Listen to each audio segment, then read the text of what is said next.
We begin with Chapter 2. In this chapter, we will analyze all the points that we must consider prior to initiating an options position. Prior to initiating an options position, we must consider the following points: market outlook, strategy, profit and loss conditions, margin, volatility, time decay, and exit conditions. Let's see the first one, market outlook. The first thing we must consider prior to initiating an options position is the market outlook. That is, we have to anticipate the movement that will have the stock for our horizon of investment. To do so, we can use technical and fundamental analysis. Therefore, we will be able to anticipate the following situations. Bullish movement.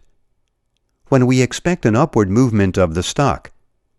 According to the price range of the stock, we will have a moderate or large movement.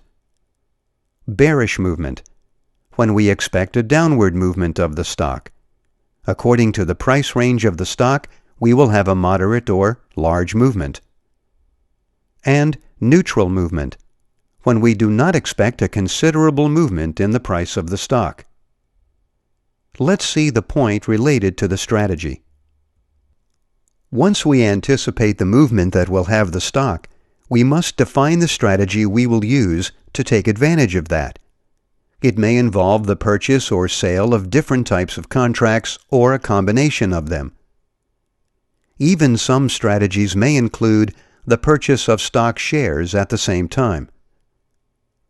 Some of the options strategies that we will analyze are the following: long call, short call, covered call, long put, short put, covered put, bull call spread, bear put spread, long and short straddle, long and short strangle, ratio spread, ratio back spread, long butterfly, long condor, long iron condor, calendar spread, diagonal spread, and collar. Now, let's see the profit and loss conditions. When we define the strategy, we must consider the profit and loss conditions of the position. This includes the following: the most that can be made on the trade, that is, the maximum reward of the position. The most that can be lost on the trade, that is, the maximum risk of the position. The range of prices for which profit is generated, which is called the profit zone. The range of prices for which loss is generated, which is called the loss zone. And the break-even point, which is the price at which we move from losing to a profitable situation, or vice versa. According to the taken strategy, there may be more than one break-even point. Now, let's see in detail what is known as margin. We can use the cash deposited into our account to purchase any security. However, we can also buy certain securities with money borrowed from the broker. Thus, we can get leverage by paying only a portion of the total cost of the trade. That part of the trade we have to pay is called margin.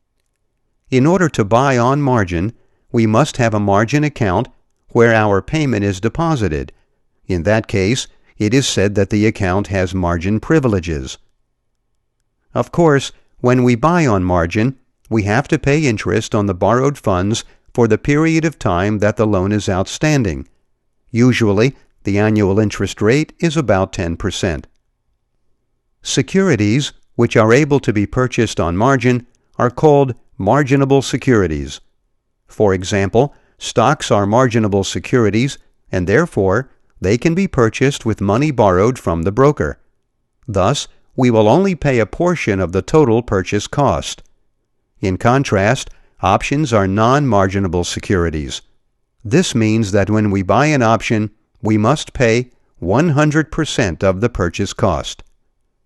The total amount of money available to buy marginable securities is called stock buying power, or simply buying power. It includes the cash deposited into our account plus the money that the broker can lend us. The buying power is calculated using what is known as the special memorandum account and the excess equity. On the other hand, the option buying power indicates the total amount of money available to buy non-marginable securities, that is, securities that have 100% margin requirement. Margin privileges are also required to place short sales. In that case, the money required by the trade must be left with the broker in our margin account in order to serve as collateral for the loan. Therefore, and this is very important, margin can be defined as the minimum amount of money that must be deposited into our account in order to place a trade. In other words, we can consider the margin as the opportunity cost of placing the trade. When we trade on margin, an initial margin will be required to open the position, and then a maintenance margin will be required to maintain the trade. Basically, the amount of margin depends on the risk involved in the trade. Sometimes, the amount of margin is so large that it makes the trade unprofitable. Now, let's see the concept of volatility. Volatility is a parameter that measures the daily fluctuations of a stock price. That is, it measures the daily movement of the stock, no matter what direction it is. The higher the movement of the stock, the higher its volatility will be. This parameter is reflected in the stock chart. As options depend on the stock price, according to the position we take, an increase or decrease in volatility may help or not help our strategy. Regarding time decay, since options have an expiration date when we trade them, we have limited time. As we will see later, as time passes, the value of an option will diminish.